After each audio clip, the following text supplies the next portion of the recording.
Hello everyone, and welcome back to Mr. Sleepy Crime. I know many of you enjoy listening to these stories as you fall asleep. So before you drift off, I'd love for you to leave a comment letting me know where in the world you're tuning in from. And if you're enjoying the story, don't forget to like and subscribe. It really helps the channel grow. Before we begin, I want to acknowledge that this story involves real people and real tragedies. We tell these stories not for entertainment, but to remember the victims and perhaps help others recognize the warning signs that could prevent similar tragedies. For the best experience, feel free to lower the volume a little, just enough to let the story gently carry you off to sleep. Alright, please get comfortable, dim the lights, and let's dive into tonight's first story. Sometimes the most devastating stories begin with the most ordinary moments. A summer evening, an ice cream shop, newlyweds laughing with friends from church, everything appearing exactly as it should be. But beneath the surface of that normalcy, something dark was taking shape. Something that would end in tragedy before the night was through. This is the story of Cody Johnson, a 25-year-old man whose life ended at the bottom of a cliff in Glacier National Park, just 8 days after his wedding. It's a story about secrets, lies, and the deadly consequences of words left unspoken. Let's go back to the beginning, to a Taco Bell in Kalispell, Montana, on a Sunday night after church. That's where Jordan Graham first saw Cody Lee Johnson. He was everything she wasn't, outgoing where she was reserved, talkative where she was quiet, popular where she kept to herself. But sometimes opposites attract, and when they formally met at a Halloween party on October 31st, 2011, something clicked. For Cody, it was love at first sight. He was absolutely smitten with Jordan. He would later tell a friend that if he could wake up every day under the same roof as the woman he loved, he'd be happy. That was all he wanted. Simple happiness with the woman who had captured his heart. Jordan was 21 years old, shy and standoffish in a way that made her hard to read. She was most comfortable around children, working as a babysitter, and she always seemed to struggle with showing emotion around other people. But Cody didn't mind. He saw something in her that he wanted to build a life around. As their relationship progressed, Cody began tucking away parts of his paycheck from his job at Nomad Global Communication Services. He was saving for a ring. By December 2012, he had enough, and he proposed. Jordan said yes. A wedding date was set for June 29th, 2013. But not everyone was celebrating. Cody's friend Cameron Fredrickson had known him since they were teenagers. They did everything together, especially working on cars and racing. Cameron worked with Cody at Nomad, and he had a front row seat to their relationship. What he saw worried him. I told him not to marry her, Cameron would later testify. He had reservations about the relationship because it didn't seem healthy. Cody was giving his all, and he wasn't getting much back. It was a one-sided devotion that concerned everyone who truly knew Cody. In fact, some of Cody's friends had even started jokingly taking bets on how long it would take the couple to file for divorce. When Cody found out about this, he was furious. One time, when friends questioned his reasons for marrying Jordan, he stormed out of a restaurant. He loved her, and he didn't want to hear anyone suggest otherwise. But Jordan herself seemed excited about the wedding. In April 2013, she even flew to California to help record a custom song for their wedding with a company called Our Story, Our Song. The company's owner, Elizabeth Shea, spent time with Jordan and noticed her extreme shyness. I could tell she had trouble opening up. She doesn't share a lot of emotions, Elizabeth would recall, but she added, she would light up and smile when talking about the wedding. Saturday, June 29th, 2013. Arrived with sunshine and promise. The wedding took place at Woodland Park in Kalispell. As Jordan walked down the aisle, she looked at her grandmother, Linda Record, who was crying. Jordan started to weep as well. At the reception, Jordan's maid of honor and self-described big sister, Kimberly Martinez, raised her glass in a toast. The best thing possible happened, and I'm so happy for you too, she said. That night, the newlyweds took a one-night honeymoon in Big Fork. Cody wanted to make it special for Jordan. He'd even arranged for one of the bridesmaids to buy flowers for the room. Everything seemed perfect. Everything seemed like the beginning of a beautiful life together. But the very next day on Sunday, June 30th, cracks began to show. At 10:31 p.m., Jordan sent a text message to her maid of honor, Kimberly. Totally just had a meltdown. I'm completely second-guessing everything. I don't know if all of this was the right thing to do. So much happened last night. I just don't know. Kimberly tried to reassure her. About what? Are you okay? Jordan confessed she was having second thoughts about marrying Cody. She was especially concerned about being intimate. Kimberly told her these feelings were normal, just wedding jitters that would pass. But they didn't pass. The next day, July 1st, Jordan's anxiety intensified. At 9:11 p.m., she texted Kimberly again. I cannot freaking pull myself together. I haven't stopped crying since I was married. I wish someone would have stood up and asked me what I wanted, but I can't go back and change anything. I should be happy, and I'm just not. I don't feel like myself. What Kimberly thought was a case of post-wedding blues was something far more serious. Kimberly urged Jordan to talk to Cody about her feelings. But Jordan was scared. She didn't want to hurt him. After all, he seemed so happy. The text messages continued throughout the week, each one more desperate than the last. It's just so freaking hard. I want my happy self back, but I'm a loser who can't open my mouth and say how I feel. Sunday, July 7th, began like any other Sunday for the young couple. They attended the morning service at Faith Baptist Church, the same church where they'd first met years earlier. After the service, Jordan's stepfather, Steve Rutledge, asked Cody if they planned to take the kayaks out that day, like they had on the 4th of July. Cody smiled and said Jordan had a surprise planned for him. Two other friends also heard about this mysterious surprise. Whatever it was, Cody seemed excited about it. When the family arrived for the evening church service, Steve spotted Cody again and asked about the surprise. It hasn't happened yet, Cody told him. That evening, members of Faith Baptist went to dinner after the service. Some went to Wendy's. Others chose Dairy Queen. Cody and Jordan were among those who headed to the ice cream shop. Arriving around 7:15 p.m. Inside, they sat in a booth with other church members. Everyone was asking how married life was treating them. As always, Cody had plenty to say. He was animated, happy, playful. At one point, he grabbed some 3D glasses from somewhere, popped out the lenses, and put them on. Lisa Blake, a woman from the church, laughed. Cody, you look like a young Jerry Lewis, she joked. They spent about an hour at Dairy Queen. Meanwhile, Jordan was on her phone, texting Kimberly Martinez, yet again about her depression and the issues in her marriage. Kimberly pleaded with her to talk to Cody, maybe even set up a meeting with her pastor. Oh, well, I'm going to talk to him tonight, Jordan texted. I'll pray, Kimberly responded. Then Jordan sent a message that, in hindsight, seems chilling, but dead serious. If you don't hear from me, something happened. A little after 8 p.m., Cody and Jordan left the Dairy Queen. They headed home, and there in the privacy of their house, Jordan finally worked up the courage to talk to Cody about her feelings. An argument started. Hoping to work things out, the couple decided to take an evening drive in Cody's Audi. At 9:17 p.m., they arrived at the west entrance of Glacier National Park. The sun had just set, but the evening twilight still outlined the Adirondach Mountains as they drove along Lake McDonald, 23 miles north. At a location called The Loop on the Going to the Sun Road, they parked. Although Cody had been driving, Jordan took the keys. As she always did, they left their phones in the car. Cell service in the park was limited anyway.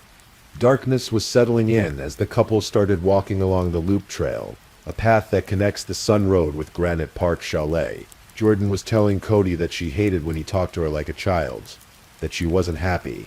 As they walked, they eventually left the trail and began making their way through an area scarred by the Trapper Fire that had burned through in 2003. They edged along the bottom of a rock wall that holds up the Sun Road above. They stopped at a stump. The argument continued. According to Jordan's later testimony, Cody grabbed her arm at some point. She yelled at him to let go, not knowing if he was going to pull her or push her. She grabbed his hand and brushed it away, and then she would claim she pushed him in the back with both hands. Cody Johnson fell face first nearly 200 feet down the ravine. His body hit a rock outcropping partway down, where his shoe would later be found. Then he continued falling until he landed in a pool of water at the bottom. The impact crushed his right eye socket, and caused a 7-inch skull fracture. His legs were badly bruised. Multiple ribs broke during the fall. His heart was torn open. The state medical examiner, who would later perform the autopsy, testified that Cody died of blunt force trauma. His injuries were similar to what someone would suffer in a high-speed car crash. At the top of the cliff, Jordan Graham turned back to the trail. She made her way to the car in the darkness. She started up the Audi and began driving back toward Kalispell. As she left Glacier Park and returned to an area with cell service, Jordan sent a text to Kimberly Martinez. At first it seemed like a typo. "Now I'm freaking not," she wrote. She probably meant to say out. A few seconds later, another text. "I don't even know what to do right now." As Jordan neared Columbia Falls, she called her 16-year-old brother Michael at about 11:15 p.m. She said she and Cody had gotten into a fight. She asked if Michael could come over to her house so she wouldn't be alone. He agreed. Meanwhile, Kimberly was pressing for more information about what had happened and where Cody had gone. Jordan offered few details. "I talked to him and all it did was cause me to get scratched and him to leave.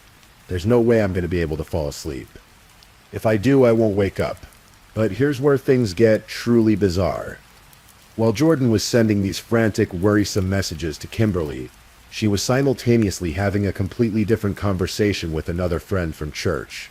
A 17-year-old girl named Nikki Blake had texted Jordan about a couponing event at church being rescheduled. Their conversation went from couponing to dance moves. "Dude, you better work on those sweet moves, although you are pretty amazing already." Jordan texted Nikki at 11:05 p.m. Nikki said her dance moves were already superior. Whoa, too far, homie," Jordan responded. Later she added, "We'd kill it on the dance floor." This was happening at the same time. Jordan was telling Kimberly she was panicking about Cody's disappearance. The stark difference between these two conversations would later become a key piece of evidence about Jordan's state of mind. When Jordan got home, she sat with her younger brother Michael in the living room. She told him that she and Cody had argued, and then Cody received a message. Some friends in a dark car with out-of-state plates had picked him up for a joyride. That was the last she'd seen of him. It was a lie, of course, but it was a lie she would repeat many times over the coming days. Jordan told the same story to Kimberly, who grew increasingly worried as time passed. Kimberly asked if she should go out and look for Cody. "I really don't want anyone to talk to him today. It all happened so fast. It'll just backfire on me. I'd rather wait and see if he shows up to work in the morning," Jordan wrote. Eventually, Michael fell asleep on the couch. At 1:20 a.m., Jordan drove over to Kimberly's house. When she arrived, she was shaking. Kimberly tried to calm her down and get more information, but Jordan offered. She seemed more nervous than upset, Kimberly would later recall, but people handle things in different ways. On Monday, July 8th, Cody didn't show up for work at Nomad. This immediately alarmed Cameron Fredrickson, Cody's supervisor and close friend. Cody was never late for work. Never. At 8:30 a.m., Cameron sent a text asking where Cody was and why he was late. No response. 2 hours later, at 10:30 a.m., Cameron called. It went straight to voicemail. Over lunch, Cameron began calling friends, asking if anyone had heard from Cody. No one had. At 4:30 p.m., Jordan sent Cameron a message asking if Cody had shown up for work. When Cameron said no, Jordan told him a version of her story about Cody leaving with car buddies from Washington. The story made no sense to Cameron, and it became even more confusing when he heard another version from someone else. In this version, Jordan had supposedly followed the mysterious car all the way to Hungry Horse, before losing track of it. The contradicting stories made me think Jordan had something to do with it, Cameron would later testify. Suspicious and increasingly worried, Cameron went to Cody and Jordan's house on Tuesday, July 9th. No one was home, and the back door was unlocked. He walked inside and looked around, hoping to find anything that might explain where his friend had gone. He found nothing. Cameron contacted the Kalispell Police Department and the Montana Highway Patrol. He even called every hospital from Kalispell to Spokane, asking if Cody had been in an accident. Meanwhile, Jordan and her friends were driving around the Flathead area, supposedly searching for Cody. They even drove to the Hungry Horse Dam. But Amy Hess, who was with Jordan during the search, noticed something odd about the new bride's behavior. She was giggling and texting, Amy said. She didn't seem that interested in looking or helping. On the drive back to Kalispell, Jordan received a call from Kalispell Police Sergeant Chad Zimmerman. He requested that she come to the police station for an interview. Shortly after 7 p.m., Jordan walked into the police department. Zimmerman brought her back to an interview room and turned on the recording equipment. He asked when she had last seen Cody. Jordan repeated her story about the friends from out of town, the dark car, the joyride. She said Cody had left while she was out picking up a phone charger at a house where she was babysitting, that Zimmerman had been talking to other people. The story didn't match what he'd heard. "I'm getting some inconsistencies in what you're telling me," he said calmly. "I've been doing this for a long time and I can pick up things about people. I feel like you're not being honest with me." After 30 minutes, Zimmerman walked Jordan to the front door. They parted ways, but he wasn't done investigating. Early the next morning, Wednesday, July 10th, someone logged into an email account from the computer at Jordan's parents' house. The email address was carmentony607@gmail.com. A message was composed and sent to Jordan. It read, "My name is Tony. There is no bother looking for Cody anymore. He is gone. I saw your post on Twitter and thought I would email you. He had come with some buddies and met up with me on Sunday night in Columbia Falls. He was saying he needed to be with his buddies for a bit and take them for a joyride. 3 of the guys came back saying that they had gone for a ride in the woods somewhere, and Cody got out of the car and went for a little hike. And they are positive he fell and he is dead, Jordan. I don't know who the guys were, but they took off. So call off the missing persons report. Cody is gone for sure. Signed, Tony." Jordan and her mother, Lindy, took this email to the Kalispell Police Department. They met with Detective Corey Clark, who read the message on Jordan's iPhone. "Seems kinda sketchy," he said. Clark asked Jordan if she knew anyone named Tony. She said she didn't. He asked why she seemed so calm about receiving a message saying her husband was dead. Jordan said she didn't like showing emotion in front of other people. Her mother jumped in, saying Jordan had been hysterical earlier when they were driving to the station. Clark left the room for a few minutes. Inside, Jordan slumped down in her chair. "I just want to go home," she said quietly. "You're just overwhelmed, aren't you?" her mother said, patting her on the back. A few minutes before noon, Detective Melissa Smith entered the interview room.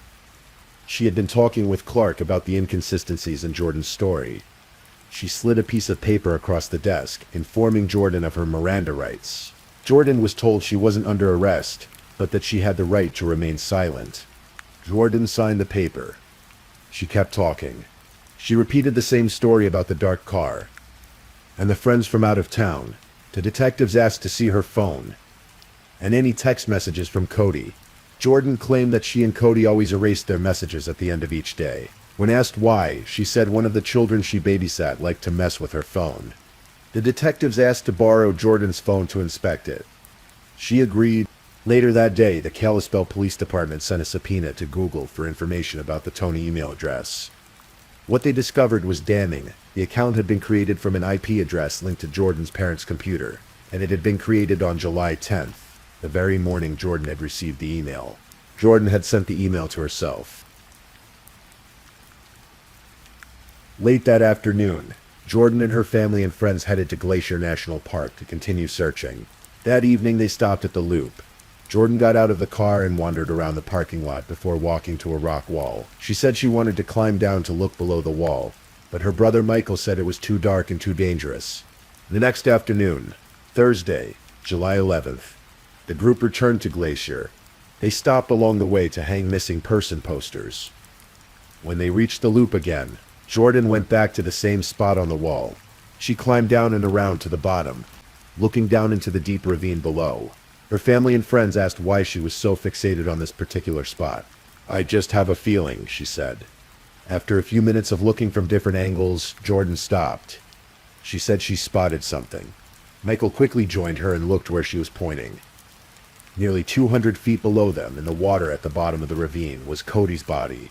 He was lying face down. Michael collapsed and began to cry. Jordan calmly walked away from the ledge. Jordan got in the car with Cecilia Llewellyn, one of her bridesmaids, and they drove down to Lake McDonald Lodge. On the drive, Cecilia would later testify, Jordan was rambling. "Now that we found him, we can call the detective and he can get out of my business," Jordan said. Cecilia was shocked by the comments. When they reached Lake McDonald, they walked into the general store and spoke with the location manager, Donna Adams. Adams called Park Dispatch to report that a body had been discovered. Later she would say Jordan seemed surprisingly calm for someone who had just found her husband's body. At 8:30 p.m., Park Ranger Steve Powers received a call from dispatch. He met with Jordan at the lake and talked with her for a few minutes before having her fill out a statement. Like everyone else who had interacted with Jordan that day, Powers found her demeanor odd. "I thought it was odd she knew where to find the body," Powers testified. "When I asked about it, she said it was a place that Cody wanted to see before he died." While Cody's body was being discovered in the park, Detective Corey Clark was walking his dog through his neighborhood. He happened to live near Jordan's house, and as he passed it, he noticed something unusual in the trash can sitting out front. Inside were love letters, teddy bears, valentines, and part of a wedding dress. Clark dragged the can back to his house and dumped everything onto his garage floor. He took photos of the contents, then packed it all back up and returned it to Jordan's house. Not long after, he received a call that Cody's body had been found in the park. Clark headed straight for Glacier. As he was arriving, Jordan and her friends were returning home. They had spent hours speaking with authorities at park headquarters in West Glacier. They were driving Cody's Audi, with Hannah Sherrill behind the wheel. Hannah was shaken by the day's events, and unknowingly driving over the speed limit. Jordan spoke up from the passenger seat. "Don't speed. This isn't my car," she said. Then, after a pause, she added, "But now it is." The next morning, Friday, July 12th, members of the Kalispell Police Department, Flathead County Sheriff's Office, and the Federal Bureau of Investigation hiked down the ravine to Cody's body. Downstream from where he lay, investigators found one of his shoes in the water. They also discovered a piece of black cloth, which prosecutors would later speculate could have been used as a blindfold. One of the officials found Cody's wallet and positively identified the body as Cody Lee Johnson. After photographs were taken and the scene was documented, Cody's body was placed in a bag and airlifted out of the ravine by helicopter. A few days later, a memorial service was held for Cody. During the service and the potluck dinner that followed, some of Cody's friends noticed that Jordan spent more time on her phone than mourning her husband. The FBI opened a full investigation because of the suspicious circumstances surrounding Cody's death. As part of their work, they reviewed security camera footage from Glacier National Park's west entrance. The footage revealed that at 9:17 p.m. on July 7th, Jordan and Cody had entered the park together in his Audi. This directly contradicted every story Jordan had told about Cody leaving with friends in a dark car. On Tuesday, July 16th, Jordan walked into the Kalispell Police Department for the third time in just over a week. She thought she was meeting with the same detectives she'd spoken with before. Instead, she met FBI agent Stacy Smidela. Smidela asked Jordan to tell him what happened on July 7th. She repeated her story about the dark car, the Washington plates, the friends who wanted to take Cody for a joyride. After listening for a while, Smidela stopped her. He told her he knew she was lying. He told her he knew she had been in Glacier Park the night Cody died. Jordan's eyes filled with tears as Smidela reached across the table and turned over a photograph. It was a printout from the security camera at the park entrance, showing Jordan and Cody together in the Audi at 9:17 p.m. On July 7th, the lie had been exposed. Jordan finally admitted that she had been with Cody in the park, but she claimed his death was an accident. She said they had argued, and in the heat of the moment she pushed him. She never meant for him to fall, she claimed. She never meant for him to die. In October, Jordan Graham pleaded not guilty to charges of first-degree murder, second-degree murder, and making false statements to authorities. A trial date was set for December 9th. On that day, Jordan walked into federal court with her attorneys. Over the next 2.5 days, federal prosecutors presented their case. More than 30 witnesses took the stand. Cody's mother testified about her son's wedding day, breaking down in tears as she spoke. He said it was the best day of his life, and that he was going to start a family, she said through her sobs. "I always wanted to be a grandmother." The prosecution presented all the evidence.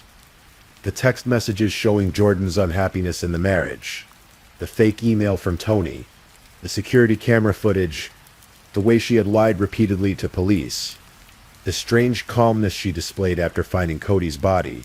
Some evidence suggested the possibility that Cody had been blindfolded based on the black cloth found near his body. There was testimony about how Jordan had told Cody about a surprise that day, how she had led him to that remote location in the park, how she had taken his car keys as she always did, ensuring he couldn't leave without her. When the prosecution rested, the defense tried to paint Jordan as a childlike person who wasn't ready for the responsibility of marriage. They claimed what happened on July 7th was a tragic accident, and that Jordan had lied because she thought no one would believe her side of the story. But on December 12th, 2013, just as closing arguments were about to begin, Jordan shocked the courtroom. She changed her plea to guilty. Judge Donald Malloy was obviously surprised. He looked at Jordan carefully. "Do you think you understand what you are doing here?" he said. "In the next 15 minutes you may be committing yourself to prison for the balance of your life." The judge asked Jordan to tell him, in her own words, what really happened on the night of July 7th. The courtroom fell completely silent as Jordan began to speak. Her voice was soft, cracking with emotion. She described the argument with Cody, his frustration, her fear, and then the push. Jordan's mother put her head on her husband's shoulder and wept silently. When the judge asked Jordan to state her plea, she said softly, twice, "Guilty." On March 27th, 2014, Jordan Graham returned to court for sentencing. Judge Donald Malloy had reviewed all the evidence, all the testimony, everything that had happened over those 8 days of marriage and the months that followed. He addressed Jordan directly. "I see no remorse," he said. Judge Malloy sentenced Jordan Graham to 30 years in federal prison, followed by 5 years of supervised release. She would have been in her early 50s by the time she was released. The sentence brought some closure to Cody's family and friends, though it could never truly heal the wound of his loss. In the years that followed, people who knew the case struggled to understand what had really happened on that cliff. Was it a moment of panic? A deliberate act? Had Jordan planned it from the beginning? Or had something snapped in that moment of confrontation? The full truth died with Cody Johnson at the bottom of that ravine. Only 2 people were there that night, and only one lived to tell the story. What we do know is this. Cody Johnson was 25 years old when he died. He loved cars and racing. He loved his work. He loved his church community. And he loved Jordan Graham with every fiber of his being. He had saved money for months to buy her an engagement ring. He had planned special touches for their wedding night. He had told his mother his wedding day was the best day of his life. Just 8 days later, he fell 200 feet to his death, pushed by the woman he had promised to love forever. Jordan Graham's case became a cautionary tale about the importance of communication in relationships, about the danger of ignoring red flags, about the tragic consequences that can occur when people don't speak their truth until it's too late. If Jordan had been honest with Cody before the wedding, if she had called it off when she first had doubts, if she had simply told him on any of those days leading up to July 7th that she couldn't do it anymore, Cody Johnson would still be alive. He would have been hurt, certainly. Disappointed. Absolutely. But he would have been alive. Instead, Jordan kept her feelings bottled up until they exploded in the worst possible way, in the worst possible place, with the worst possible consequences. The story of Cody Johnson's murder serves as a reminder that the small decisions we make, the conversations we avoid, the truths we hide can sometimes lead to unimaginable tragedy, and that once certain lines are crossed, once certain actions are taken, there is no going back. There is no do-over. There is only the stark, permanent reality of what has been done. Cody Johnson never got to start the family he dreamed of. He never got to be the husband he so desperately wanted to be. He never got to grow old with the woman he loved. All of that ended on a darkening trail in Glacier National Park in the brief moment it took to fall 200 feet. And with that fall, 2 lives ended. Cody's life ended at the bottom of a ravine. Jordan's life, as she knew it, ended at the top of that cliff. This is where our story ends, with a young man dead, a young woman in prison, and a community forever changed by 8 days of marriage that ended in tragedy. Please, if this is your first time listening to one of our true crime stories, welcome to the channel where we explore these cases in a calm and respectful way. I also want to take a moment to appreciate my amazing subscribers who've been rocking with me. Thank you so much for your continued support. If you're still awake and listening, drop a comment. Let me know where you're tuning in from and the current time in your corner of the world, or just say something to let me know you're still here. And if you haven't already, be sure to like this video and subscribe so you don't miss our next true crime stories for sleep. Now, let's move on to our second story. Story 2. There are moments in life when everything seems perfectly ordinary. When the rhythms of daily existence hum along with a comfortable predictability. For the Maxday family of Fallbrook, California, the winter of 2010 began like any other. Joseph Maxday, 40 years old, was building his custom decorative fountain business. His wife, Summer, 43, was managing their home and caring for their 2 young sons, 4-year-old Johnny and 3-year-old Joseph Jr. They lived in a modest house in the quiet hills of Fallbrook, a semi-rural community in San Diego County known for its avocado groves and horse properties. The Maxdays were by all accounts an ordinary family navigating the ordinary challenges of life.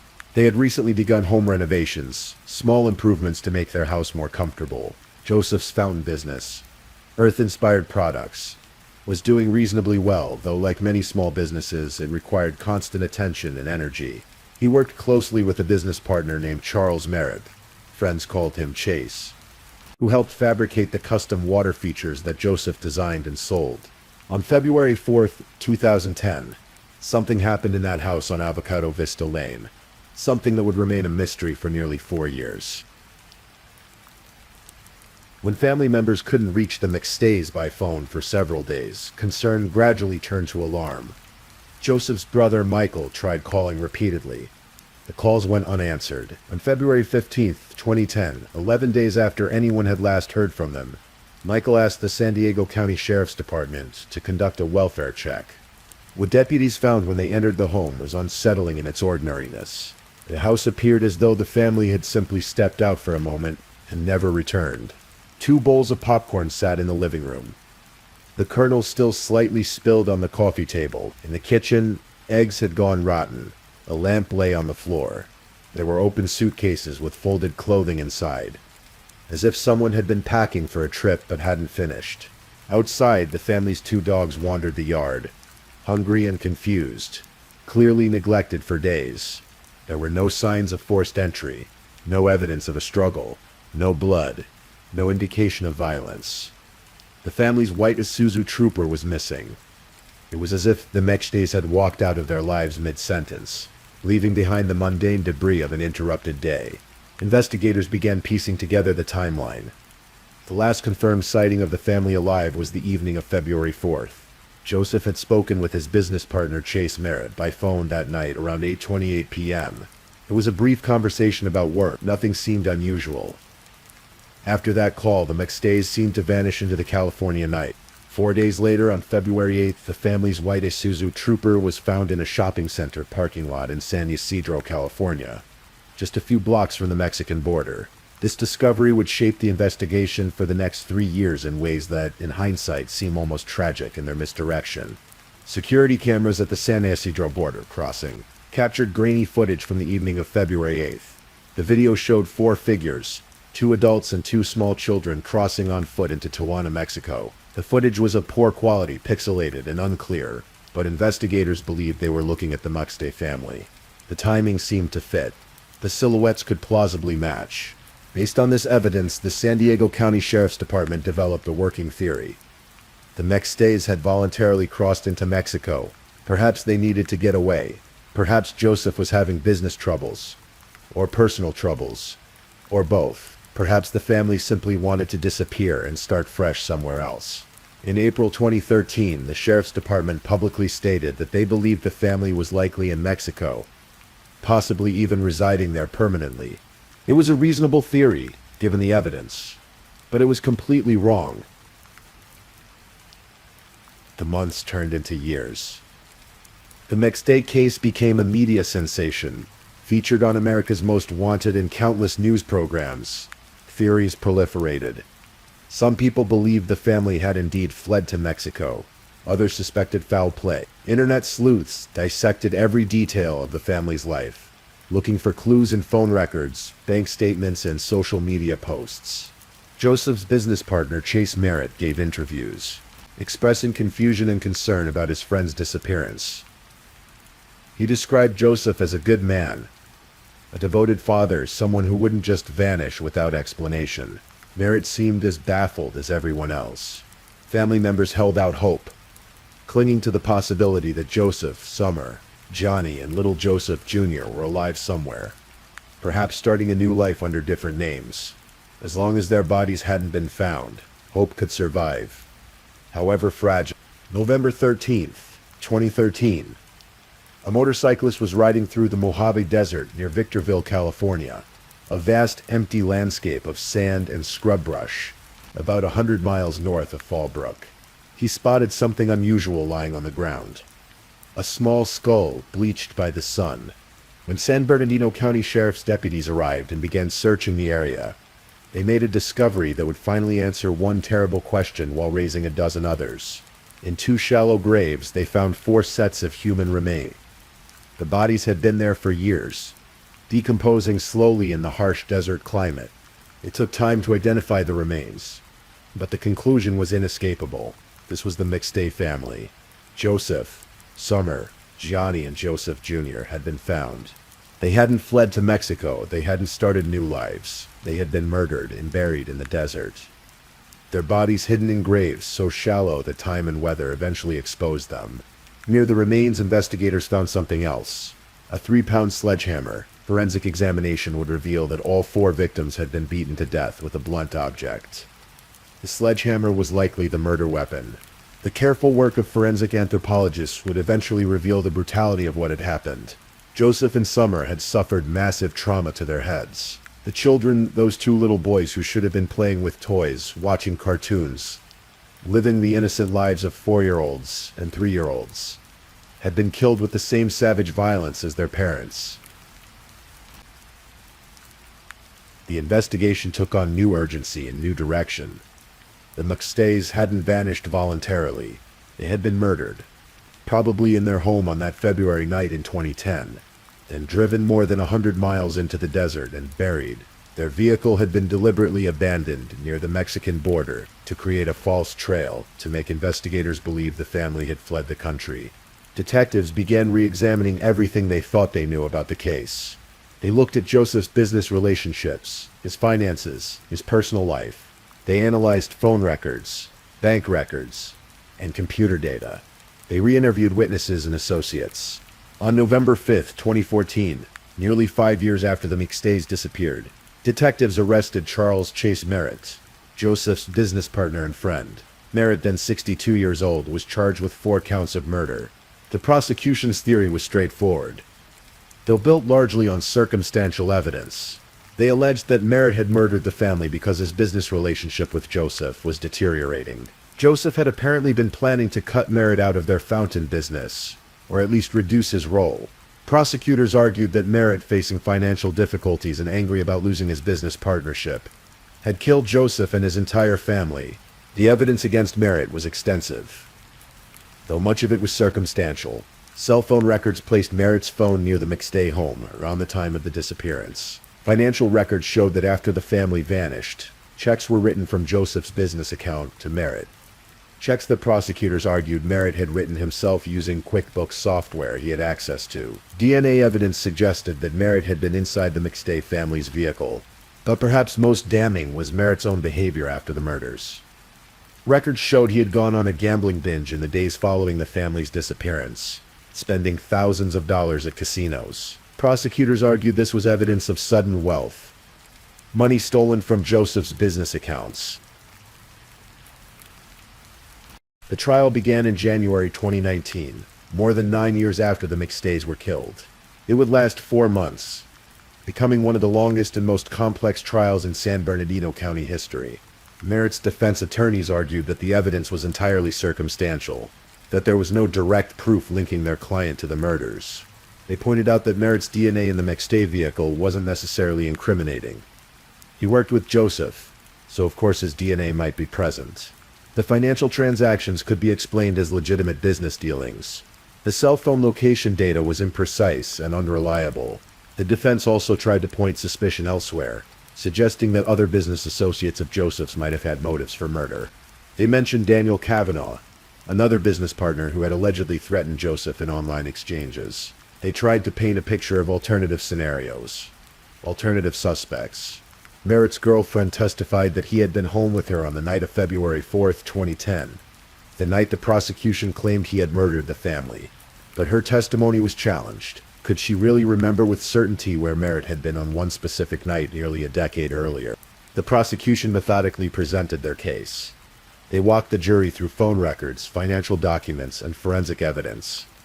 They showed how Merritt had opportunity, means, and motive. They argued that the timing of various actions, the gambling, the financial transactions, the cell phone locations, all pointed to one conclusion: Chase Merritt had murdered his business partner's entire family for money. On June 10, 2019, after several days of deliberation, the jury returned their verdict: guilty on all 4 counts of first-degree murder.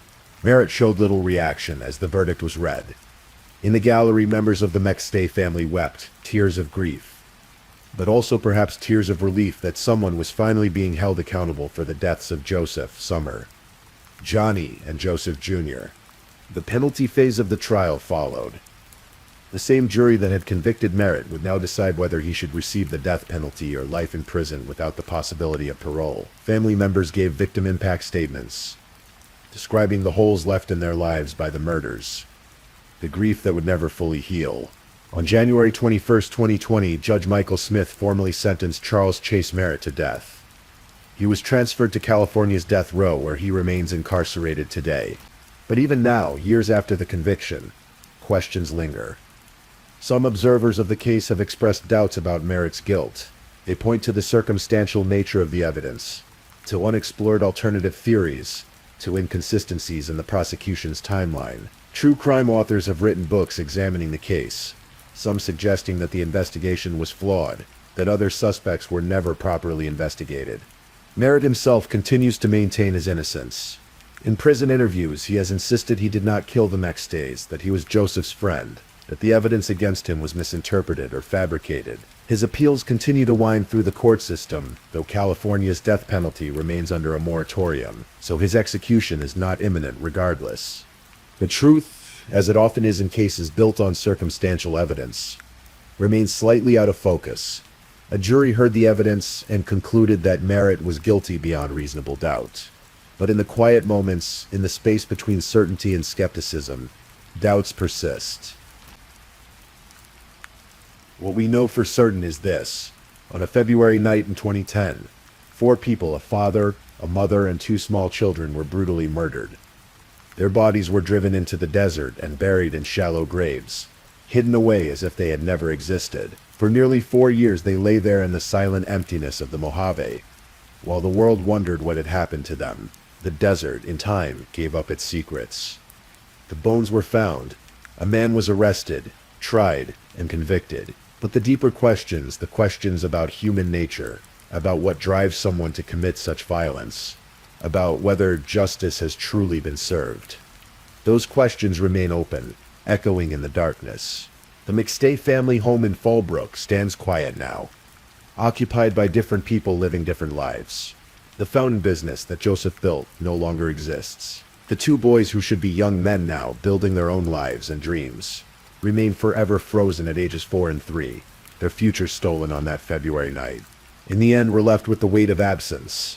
4 lives extinguished, a family erased, and somewhere in the machinery of the justice system, a man sits on death row, insisting he is innocent of crimes a jury concluded he committed. The story of the McStay family is a reminder that beneath the surface of ordinary life, violence can erupt suddenly and completely, shattering the illusion of safety we build around ourselves. It's a reminder that disappearances rarely have happy endings, that the grainy security camera footage we hope will provide answers sometimes only deepens the mystery. And it's a reminder that even when we think we've found answers, when someone has been arrested, tried, and convicted, certainty can remain elusive, always just slightly out of reach. Like trying to remember a dream that's already beginning to fade. The desert keeps its secrets poorly. Eventually the wind uncovers what has been buried. But even then, even when the bones are found and identified, when the forensics are complete and the trials are over, some mysteries remain. Not the mystery of what happened. We know what happened, but the mystery of why. Why would someone destroy an entire family? Why would they take not just one life, but four? Why would they kill children? These are the questions that linger in the darkness, in the space between waking and sleeping, where the mind wanders through the landscape of human cruelty and tries to make sense of the senseless. The McStays are gone. Chase Merritt sits in prison, and the rest of us are left to wonder, as we've always wondered, what makes a person capable of such violence, and whether we can ever truly protect ourselves from it. Please, if you're enjoying these stories, don't forget to leave a comment. Let me know where you're listening from and what time it is in your corner of the world. And if you haven't already, be sure to like this video and subscribe so you don't miss the next true crime story for sleep. Now let's move on to our third story.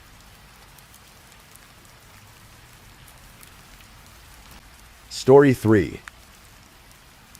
Tonight, let me tell you about a case that shook the quiet communities of Leicestershire and Warwickshire in the summer of 2021.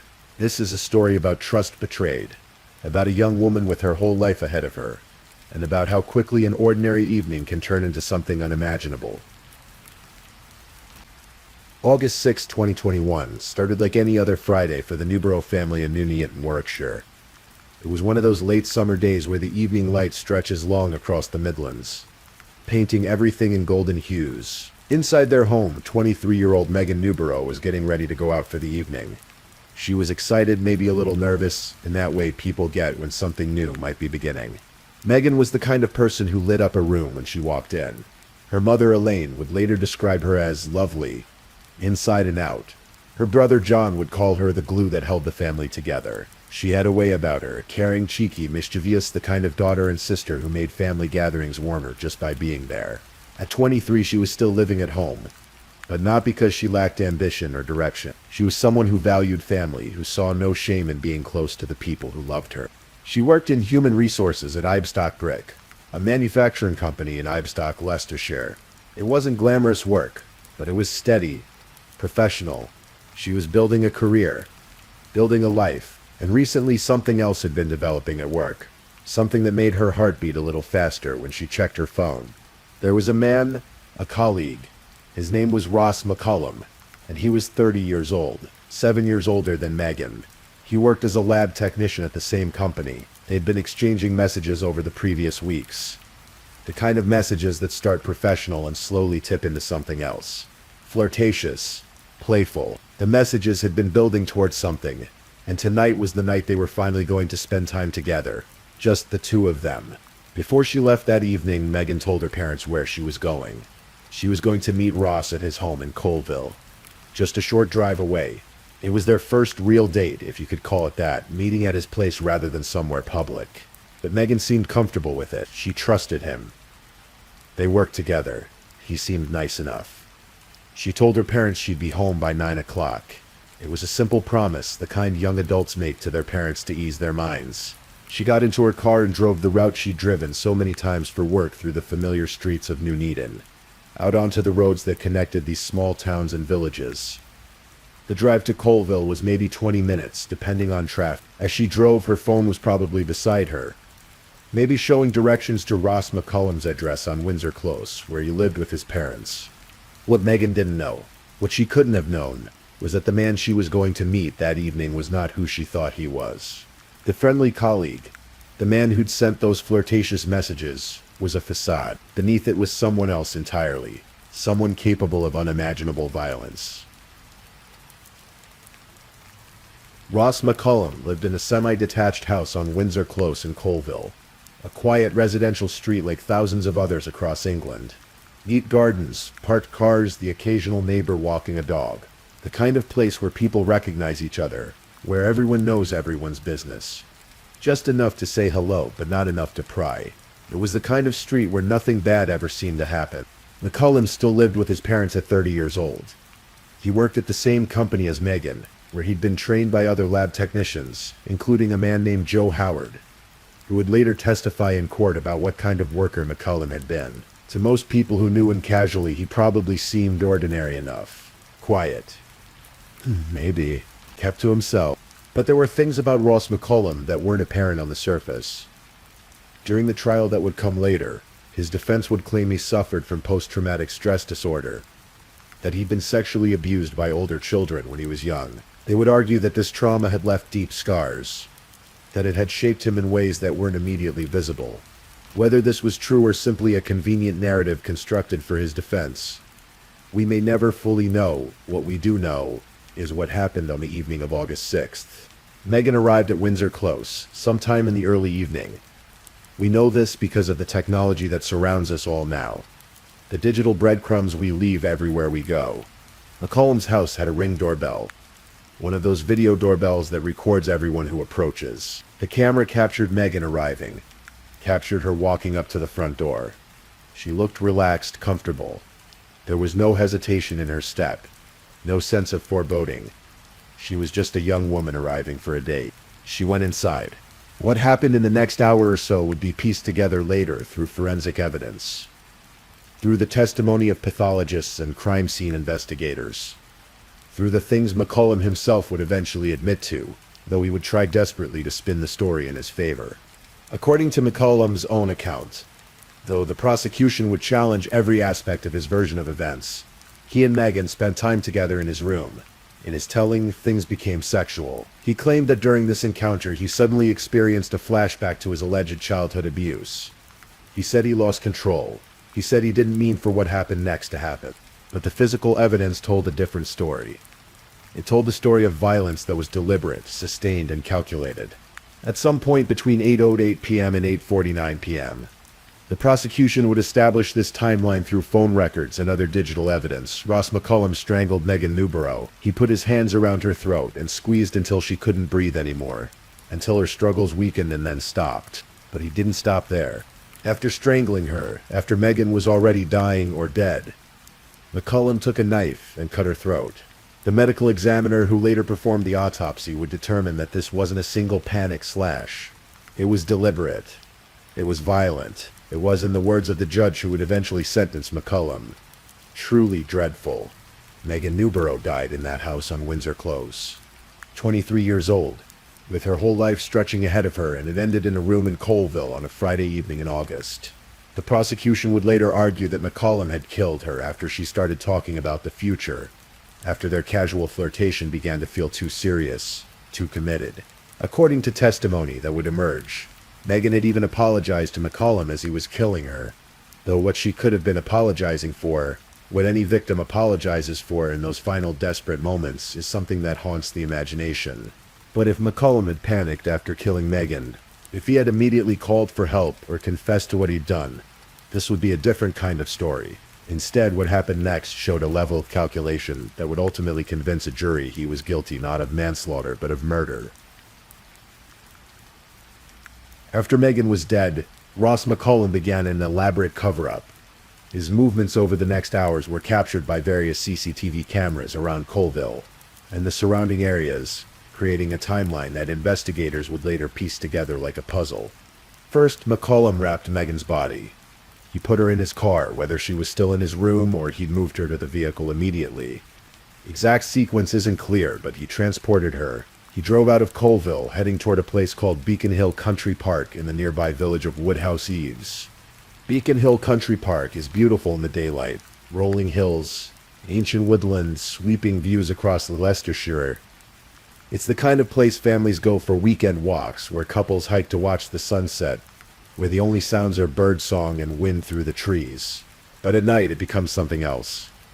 The country lanes that wind through the area are dark, narrow, hemmed in by hedgerows and thick undergrowth. There are no streetlights out there. In August, even with the long summer evenings, by 10 o'clock it would have been properly dark.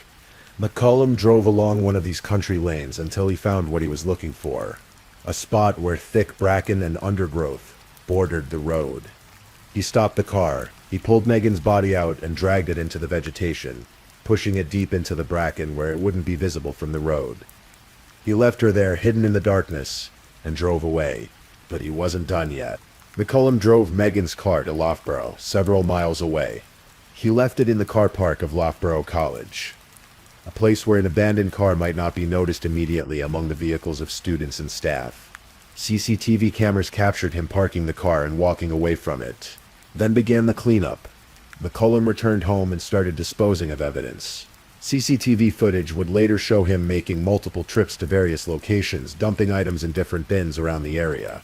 He threw away Megan's boots, her spectacles, her other personal belongings. He disposed of bloody sheets from his bedroom. He got rid of anything that connected him to what had happened. And then he did something that showed just how calculated his thinking was.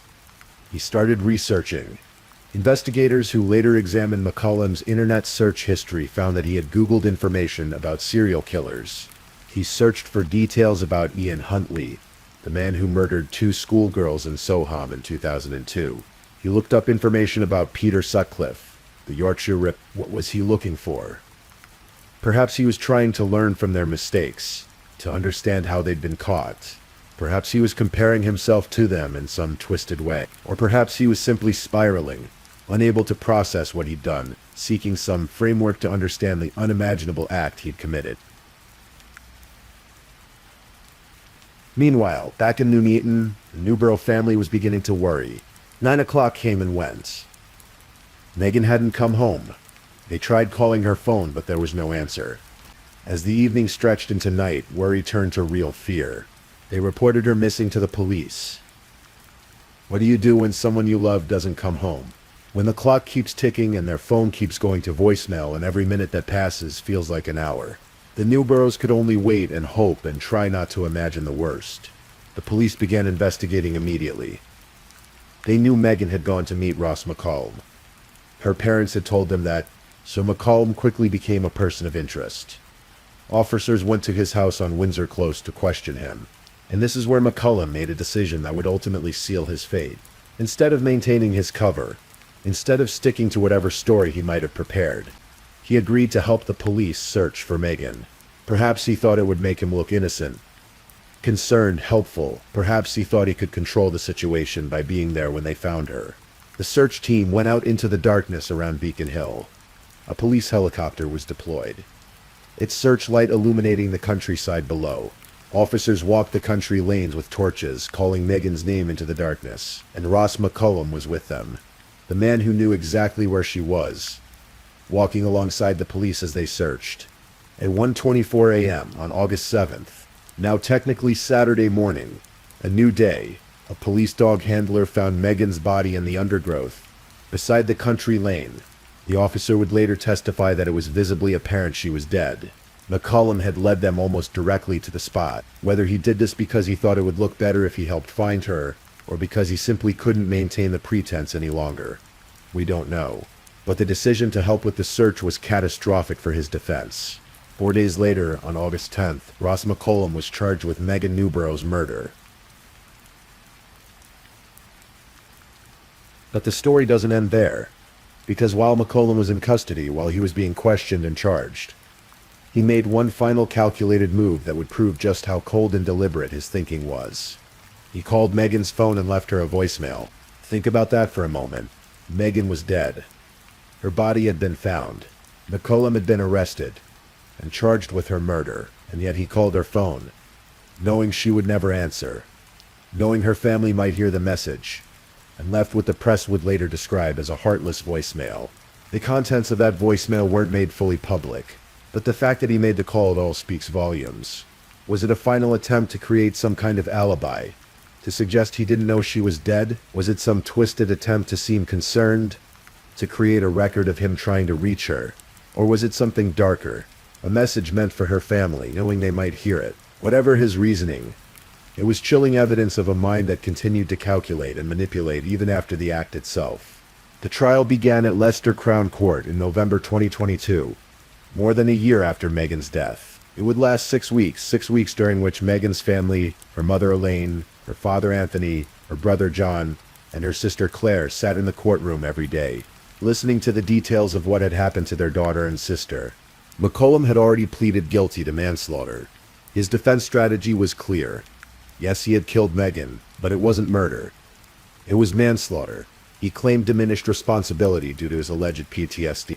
He claimed loss of control, that Megan's talk of the future had triggered him somehow, that he hadn't planned or intended to kill her. But the prosecution argued otherwise.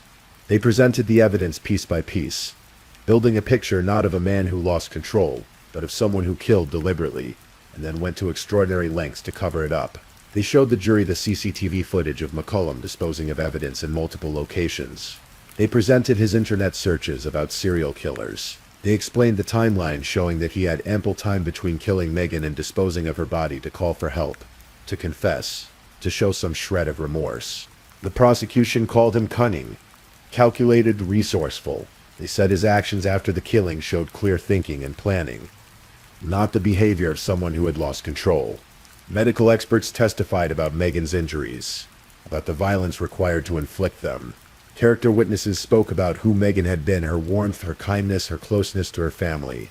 Throughout it all, the Newborough family sat in the back of the courtroom, maintaining what the press described as a dignified silence. What must it have been like for them, hearing those details, watching the man who killed their daughter and sister try to minimize what he'd done, try to present himself as a victim of circumstance? The defense argued McCollum's case, presenting expert testimony about PTSD, about his alleged childhood trauma, about how these factors could have affected his behavior.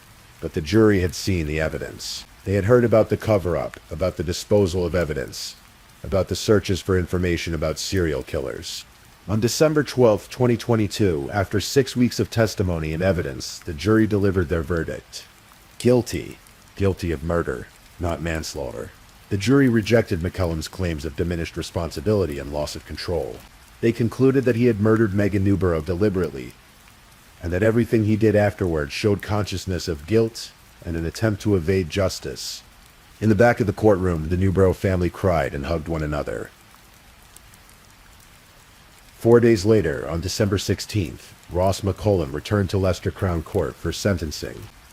Judge Philip Head, who had presided over the trial, had the task of determining how long McCollum would spend in prison before being eligible for parole. The judge described the killing as truly dreadful.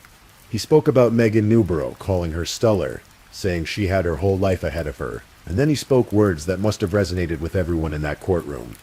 It was her dreadful misfortune to become involved in a relationship with you. That's what it came down to. Megan had done nothing wrong. She had simply trusted someone. She had responded to what seemed like genuine interest from a colleague. She had driven to his house on a Friday evening, excited about what might develop between them, and that trust, that openness to possibility, had cost her everything. Judge had sentenced Ross McCollum to life in prison with a minimum term of 23 years. That means McCollum will be at least 53 years old before he can even be considered for parole, and there's no guarantee he'll ever be released. A life sentence in the UK means exactly that. Life. Even if he is eventually paroled, he will remain under license and supervision for the rest of his life, subject to immediate recall to prison if he poses any risk to the public. Outside the courthouse after the sentencing, John Newborough, Megan's brother, spoke to the press. "She was the glue that held us together," he said. "Our lives have been torn apart through this loss. I know how difficult it's been for my parents and sister to sit in court every day listening to the web of lies spun by someone. Megan not only knew, but whom she trusted.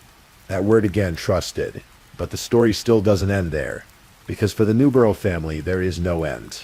There's no moment when they can close this chapter and move on. Megan is gone, and they have to live with that every single day." In the months and years after McCollum's sentencing, Megan's mother, Elaine, became an advocate for changes to sentencing laws. She felt that 23 years wasn't enough, that the law was too lenient on murderers. She wanted to take her protest all the way to the Prime Minister, to Sir Keir Starmer, to argue that the system was broken.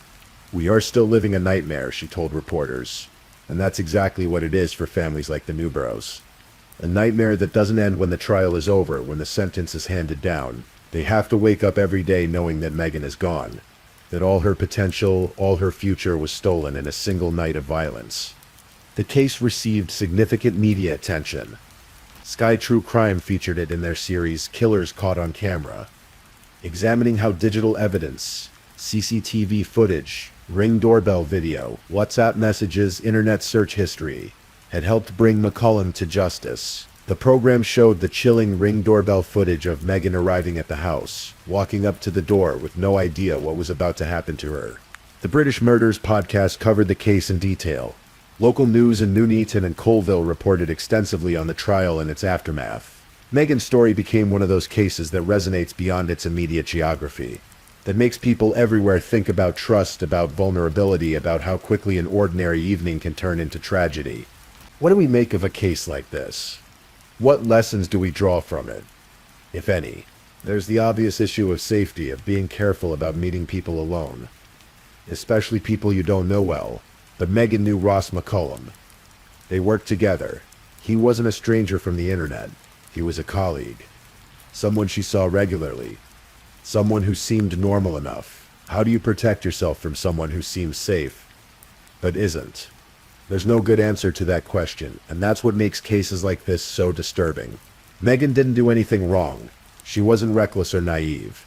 She simply trusted someone she thought she knew, someone her parents knew she was meeting. She told them where she was going. She said she'd be home by 9 o'clock. And yet, the prosecution argued that McCullum killed Megan because she started talking about the future, because what had been casual was becoming serious. If that's true, it speaks to a particular kind of masculine violence. The violence that erupts when a woman expresses expectations or needs, when she treats a relationship as something real rather than something casual. But we should be careful about that interpretation too. McCullum's motivations may have been more complex, more twisted than any simple explanation can capture. What we know for certain is that Ross McCullum made a series of choices that night. He chose violence. He chose to strangle Megan Newborough. He chose to cut her throat. And then he made more choices to hide her body, to dispose of evidence, to construct a cover-up, to try to get away with it. At every step, he chose himself over any consideration of what he'd done to Megan, to her family, to everyone who loved her. The judge called McCullum a sadistic killer, and the evidence supports that characterization. This wasn't a moment of passion or panic. It was sustained violence followed by calculated deception. It's late now, and this story, like all true crime stories, doesn't have a happy ending. There's no resolution that brings Megan back, that undoes what was done to her. There's just the aftermath. Her family living with the loss, Ross McCullum in prison, serving his sentence, and the rest of us trying to understand how these things happen, how someone can be there one moment and gone the next, how trust can be so catastrophically misplaced. Megan Newborough was 23 years old. She was caring, cheeky, mischievous. She was the glue that held her family together. She had dreams and plans and a future that stretched out ahead of her. She drove to Colville on a Friday evening in August 2021, and she never came home. That's the tragedy at the heart of this story. Not the details of the crime, not the investigation or the trial or the sentence, but the simple fact that a young woman with everything to live for had it all taken away in one night of violence. Her mother said she was lovely, inside and out. Everyone was drawn to her. Those are the things we should remember about Megan Newborough, who she was, not just how she died. But we remember how she died too, because that's how these stories work. We remember because we want to understand, because we want to believe there's some way to prevent the next tragedy, the next young woman who trusts the wrong person, the next family who has to sit in a courtroom and hear how their daughter suffered. The case is closed. Ross McCullum is in prison. The Newboroughs continue to grieve, and somewhere in England there's a country lane near Beacon Hill where thick bracken grows, where people walk and hike and enjoy the beautiful countryside, and most of them have no idea what happened there on a dark August night in 2021. That's where this story ends, with the knowledge that terrible things can happen in ordinary places, that trust can be fatal, and that some losses can never be recovered from. Please, I'm just putting it out there. If you're still awake and listening, drop a comment. Let me know where you're tuning in from, the time in your part of the world, or just say something to let me know you're still with me. And of course, if you haven't already, like this video and subscribe so you don't miss the next true crime story for sleep. Now, let's move on to our fourth story.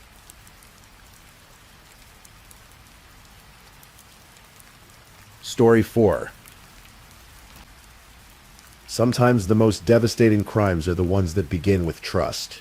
This is the story of Cynthia Hoffman, a young woman whose life ended not at the hands of a stranger, but by someone she considered her best friend. It's a story about manipulation, betrayal, and how the digital world can blur the lines between reality and dangerous fantasy. Let me take you to Alaska, to the early summer of 2019, when the days stretched long under the midnight sun, and a small community was about to be shattered by an unthinkable act. Cynthia Hoffman was 19 years old in the spring of 2019. She lived in Anchorage, Alaska, a city nestled between mountains and sea, where the wilderness feels both beautiful and imposing. Cynthia was a gentle soul, someone who saw the world through eyes of kindness and trust. She had a developmental disability, which meant she experienced life differently than others. But to those who knew her, she was simply Cynthia, a young woman with a bright smile and a heart that wanted nothing more than friendship and acceptance. Like many people her age, Cynthia craved connection. She wanted friends, she wanted to belong, and she wanted to experience the simple joys of being a teenager. Going to the movies, hanging out, maybe going on a hike to see the waterfalls that Alaska was famous for. These weren't grand ambitions, they were the everyday desires of someone who just wanted to feel included.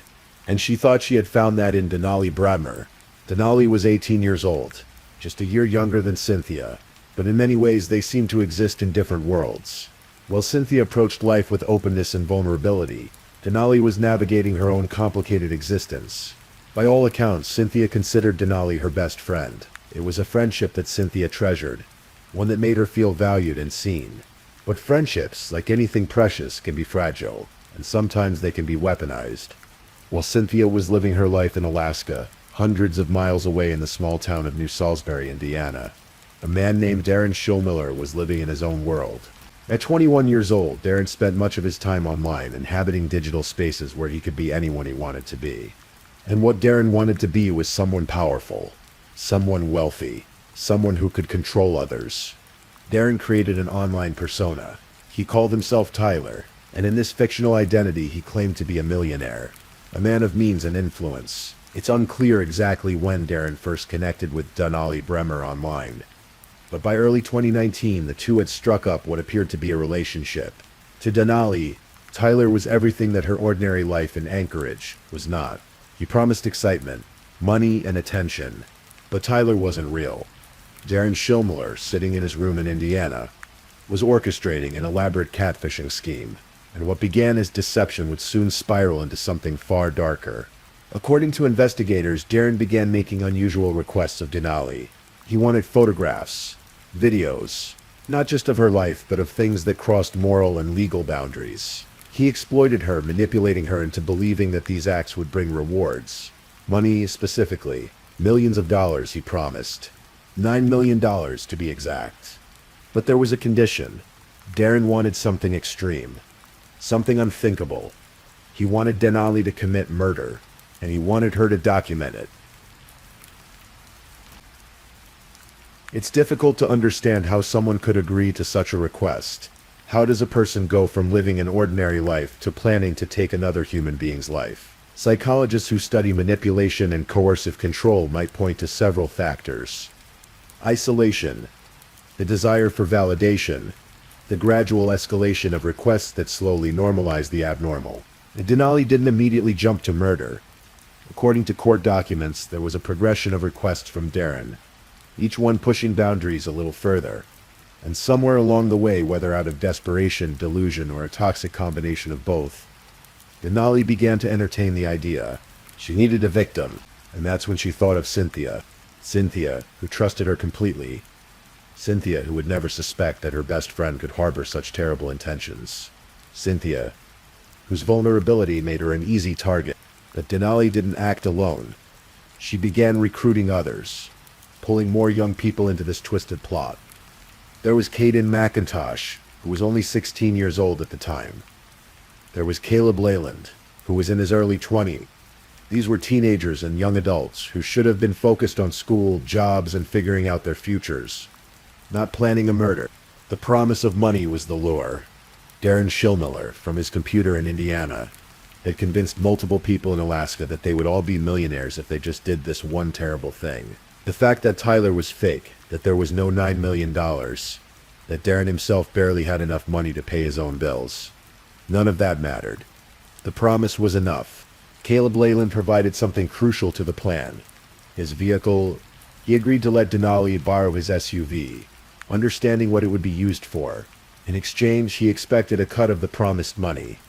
Caden McIntosh would be there on the day itself, participating directly in the act. And Cynthia? She knew nothing. To her, Denali was still her best friend. The weather in Alaska in early June can be unpredictable. Cool mornings that give way to mild afternoons. The landscape still shaking off the last traces of winter. On June 2nd, 2019, Denali called Cynthia and suggested they go on a hike. "There's a beautiful spot not far from Anchorage," she said. "Thunderbird Falls. It's popular with locals and tourists alike. A scenic trail that leads to a stunning waterfall cascading down rocky cliffs into the Eklutnar River below." Cynthia was excited. A hike with her best friend sounded perfect. She had no reason to be suspicious. No reason to fear. Why would she?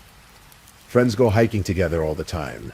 Denali picked her up, along with Caden McIntosh. To Cynthia, Caden was just another person in Denali's circle. The three of them drove northeast from Anchorage, heading toward Chujiak, where Thunderbird Falls is located. It's about a 30-minute drive, winding through areas where civilization gradually gives way to wilderness. They arrived at the trailhead. The parking area at Thunderbird Falls is usually busy during summer months, with families and hikers coming to enjoy the natural beauty. But the three of them didn't stay on the main trail. Instead, they headed down toward the banks of the Eklutnar River. This is where the truth revealed itself. At some point, Denali and Caden turned on Cynthia. They produced duct tape and began binding her hands and feet. Imagine the confusion Cynthia must have felt. The terror. This person she trusted, this person she called her best friend, was suddenly restraining her. Cynthia couldn't fight back effectively. Her developmental disability, combined with the element of surprise and the fact that she was outnumbered, left her defenseless. She must have asked why. She must have begged. And then Caden McIntosh shot her in the back of the head with a 9mm pistol. Cynthia Hoffman died there, on the banks of the Eklutnar River, with the sound of water rushing nearby and the Alaskan wilderness stretching out indifferently around her. But Denali and Caden weren't finished. Following the plan, they took photographs and videos of what they had done. Documentation for Darren Schillmiller. Evidence of the murder he had orchestrated from 2,000 miles away. Then they pushed Cynthia's body into the cold river, her hands and feet still bound with duct tape, and left. They got back in Caleb Leyland's SUV and drove away, leaving Cynthia behind like she had never mattered at all. Cynthia's body was discovered 2 days later, on June 4th, 2019. Someone spotted her in the Eklutnar River and called the authorities. When police arrived and recovered her body, the duct tape binding was still visible. The gunshot wound to the back of her head told them immediately that this was a homicide. But who would want to kill a 19-year-old girl? And why here at this popular hiking spot? The investigation moved quickly. Police began by trying to establish Cynthia's last known movements. They talked to her family, who told them about her friendship with Denali Bremer. Cynthia's father, Timothy Hoffman, was devastated. His daughter was gone, murdered in a way that seemed senseless. When investigators spoke to Denali, inconsistencies in her story began to emerge almost immediately. She was nervous, evasive, and as they dug deeper, the entire conspiracy started to unravel. Denali's phone records revealed extensive communication with Darren Schillmiller in Indiana. Text messages laid out the plan in chilling detail. There were messages about buying duct tape, about choosing a location, about the promise of millions of dollars. Even more disturbing were the photographs and videos that had been sent to Darren. Evidence of the crime that the perpetrators themselves had created. Within days, police had enough to make arrests. Denali Bremer was charged with first-degree murder. Caden McIntosh, despite being a juvenile, was charged as well. Caleb Leyland was charged for his role in providing the vehicle and participating in the planning. And then there was Darren Schillmiller. FBI agents showed up at his home in Indiana. When they searched his computers and devices, they found the communications with Denali, the photos and videos of Cynthia's murder, and evidence of other deeply disturbing activities. Darren was charged not only in connection with Cynthia's murder, but also with producing child pornography related to other victims he had manipulated online. The young man who had posed as a millionaire named Tyler was in reality someone with no money, no power, and no ability to pay anyone anything. The $9 million had never existed. It was all a fantasy, a lie that had convinced multiple people to destroy their own lives and end Cynthia's. The legal proceedings took years. These types of cases, with multiple defendants and complex evidence spanning state lines, are never quick or simple. Denali Bremer initially faced a potential death penalty or life without parole, but in February 2023, she accepted a plea deal. She pleaded guilty to first-degree murder. In exchange for her cooperation in her guilty plea, prosecutors agreed to recommend a sentence of 99 years with the possibility of parole after serving a significant portion of that time. On February 12, 2024, she was formally sentenced to 99 years in prison. The judge at her sentencing noted that while she may not have been the one to pull the trigger, the murder would never have happened without her. She was the architect of the plan, the one who recruited the others, the one who identified Cynthia as the victim. The judge called it an execution premeditated, cold-blooded, and carried out against someone who had considered her a best friend. Caden McIntosh, who was 16 at the time of the murder, also eventually pleaded guilty. In May 2024, he accepted a plea deal for second-degree murder. His sentencing was scheduled for later that year, and as of the most recent records, he's awaiting his final sentence. Because he was the one who physically pulled the trigger, prosecutors have made it clear that they view his role as particularly heinous, despite his age at the time. Caleb Leyland's case took a slightly different path. His defense attorneys argued that while he provided the vehicle and expected payment, he was also manipulated by Darren Schillmiller and didn't fully understand what was going to happen. In August 2024, he was sentenced to 30 years in prison with the possibility of parole after 10 years. The judge recognized that Leyland was younger, had better prospects for rehabilitation, and played a less direct role in the actual killing. And then there was Darren Schillmiller. Darren's case was perhaps the most complex because he had never physically been in Alaska. He hadn't pulled a trigger or tied any duct tape. But prosecutors argued successfully that he was the mastermind, the puppet master who had orchestrated everything from behind a computer screen. He had manipulated young people, exploited their vulnerabilities, and convinced them to commit murder for his own gratification. In January 2024, Darren Schillmiller was sentenced to 99 years in prison, the same sentence as Denali Bremer. The judge determined that he would not be eligible for discretionary parole until he had served at least 45 years. He was also sentenced in federal court to an additional 30 years for producing child pornography, charges related to his manipulation of other minors online. Darren will likely spend the rest of his life in prison, never seeing freedom again outside of prison walls. Timothy Hoffman lost his daughter in the most horrific way imaginable. At Denali's sentencing, he read a victim impact statement. In it, he described Cynthia as someone who saw the good in everyone, who trusted easily because she believed people were fundamentally kind. He talked about how Denali had exploited that trust, had used Cynthia's vulnerability against her. She thought you were her best friend, he said, his voice heavy with grief and anger. The family has had to live with not only the loss of Cynthia, but also the knowledge of how she died and who killed her. That kind of betrayal murder at the hands of someone who claimed to care adds an extra layer of trauma that never fully heals. The case also raised broader questions about online manipulation and the dangers of catfishing. Darren Schillmiller had never met any of these people in person. He had constructed an entire false identity, made promises he couldn't keep, and convinced multiple individuals to commit terrible acts, all from behind a screen. It's a stark reminder of how technology, for all its benefits, can also be weaponized. People can present themselves as anyone online.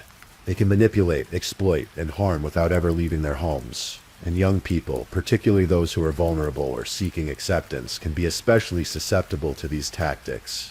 When you step back and look at this case, what's most striking is how preventable it was. If Darren Schillmiller hadn't created his fake persona, if Denali Bremer had talked to someone about what was being asked of her, if any of the young people involved had stopped and truly thought about what they were doing, but they didn't. Cynthia Hoffman was 19 years old when she died. She never got to experience so many things that most of us take for granted. Growing older, falling in love, finding a career, starting a family. All of that was stolen from her by people she thought were her friends. Denali Bremer will spend most, if not all, of her life in prison. She was 18 when she committed the murder. Now in her mid-20s, she has decades of incarceration ahead of her. Decades to think about what she did and why. Caden McIntosh, even younger, faces a similar fate. His life, too, was derailed before it really began. Not just by the prison sentence he received, but by the knowledge that he ended someone else's life. Caleb Leyland, with his lighter sentence, may eventually be released, but he'll carry the weight of his involvement forever. And Darren Schillmiller, he orchestrated a murder from 2,000 miles away, using nothing but lies and manipulation. He will die in prison, his grand fantasies of wealth and control replaced by the stark reality of a prison cell.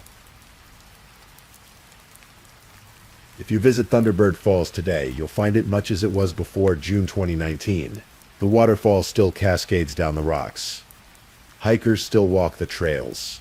Families still take photos and enjoy the natural beauty that Alaska is famous for. But for those who know the story, there's a heaviness to the place. The Aklutna River, where Cynthia's body was found, flows on as it always has, indifferent to human tragedy.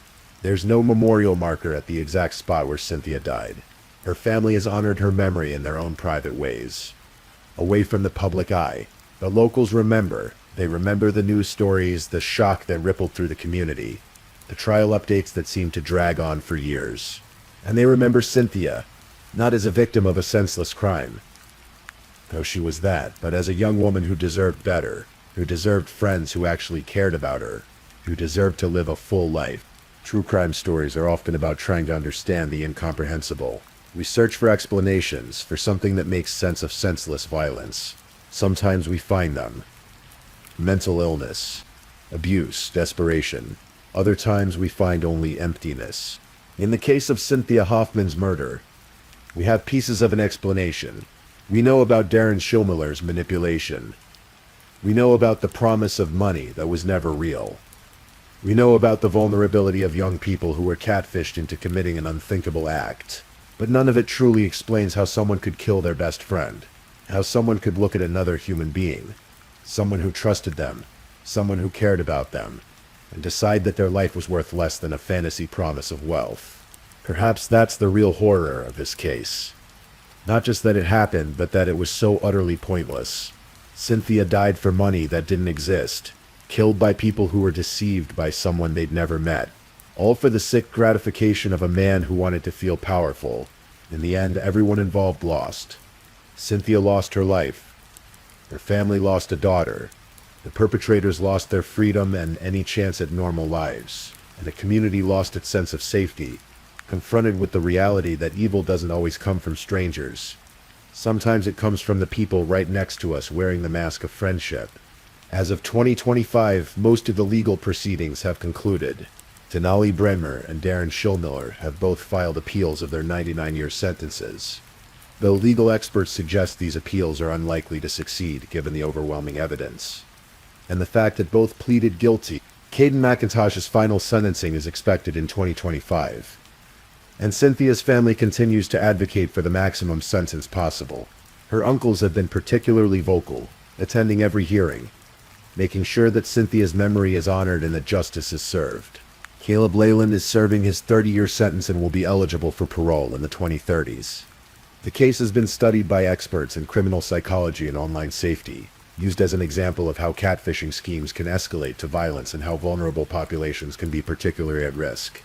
But beyond the legal outcomes and the academic discussions, there remains one simple, devastating truth. Cynthia Hoffman should still be alive. She should be in her mid-20s now, living her life, spending time with her family, maybe making new friends, real friends who valued her for who she was. Instead, she's gone, and all we can do is remember her story and hope that in remembering we might prevent something similar from happening to someone else. Please, if you're still awake, let's move on to our last story. Story 5. This story takes us to Melbourne, Australia, to the northern suburbs where the streets are quiet and families live ordinary lives. It's the story of a young woman named Celeste Mano, whose life was filled with promise, laughter, and the simple dreams we all carry. But it's also a story about how kindness can be misinterpreted, how systems meant to protect us sometimes fail, and how a single moment of politeness can spiral into something unimaginable. Celeste Mano was 23 years old in the autumn of 2020. To those who knew her, she was unforgettable. Her mother, Aggie DiMauro, would later describe her daughter as having nothing not to love. Celeste had one of those genuine smiles that reached her eyes, the kind that made strangers feel instantly at ease. Her laugh was infectious, the sort that could pull you out of a bad mood without you even realizing it was happening. She lived with her family in Mernda, a peaceful suburb in Melbourne's northeast, the kind of place where neighbors know each other's names and children ride bikes down tree-lined streets. The house was warm and filled with the comfortable chaos of family life. Celeste's bedroom was her sanctuary, decorated with the personal touches of a young woman building her independence while still cherishing home. Celeste worked at Serco, a call center in Melbourne. It wasn't glamorous work, the kind of job where you field calls all day, solve problems, deal with frustrated customers, and maintain a pleasant demeanor even when you're exhausted. But Celeste was good at it. Her colleagues adored her because she had that rare quality of making even mundane work feel lighter. She was the person who would check in on you, who remembered your coffee order, who celebrated small victories. In early 2020, Celeste had also found love. His name was Chris Ridsdale, and their relationship was new enough to still have that electric quality where every text message brings a smile and every plan feels like an adventure. They were building something together, taking those first tentative steps into what might become a shared future.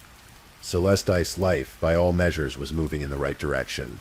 But there was something she didn't know. Something that had already begun, quietly, in the digital shadows. Someone was watching her.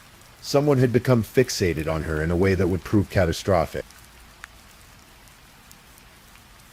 We need to go back slightly to June 2019, more than a year before the events that would change everything. This is when Celeste first encountered a man named Louis Sacco. Sacco was 35 years old at the time, working as a team leader at the same call center where Celeste worked. Their interaction was brief, fleeting really. The kind of workplace exchange that happens 100 times a day and means nothing. He was her supervisor temporarily. She was polite to him, as she was polite to everyone. Perhaps they had a conversation about work. Perhaps she smiled at him the way she smiled at all her colleagues. Perhaps she offered some small kindness, a simple acknowledgement of his humanity in the mechanical environment of a call center. For Celeste, this was nothing. A moment that passed and was forgotten within hours, dissolved into the stream of other moments that make up a workday. But for Louis Sacco, it was everything. Something in that brief interaction lodged itself in his mind, and began to grow. What exactly he interpreted from Celeste's ordinary politeness, we can never fully know, but in his mind, it became something more. He convinced himself that this young woman, who had simply been kind in the way young women are often taught to be kind, had signaled something deeper, an interest, a connection, a possibility. Sacco left Serco not long after this encounter. He moved on to other employment.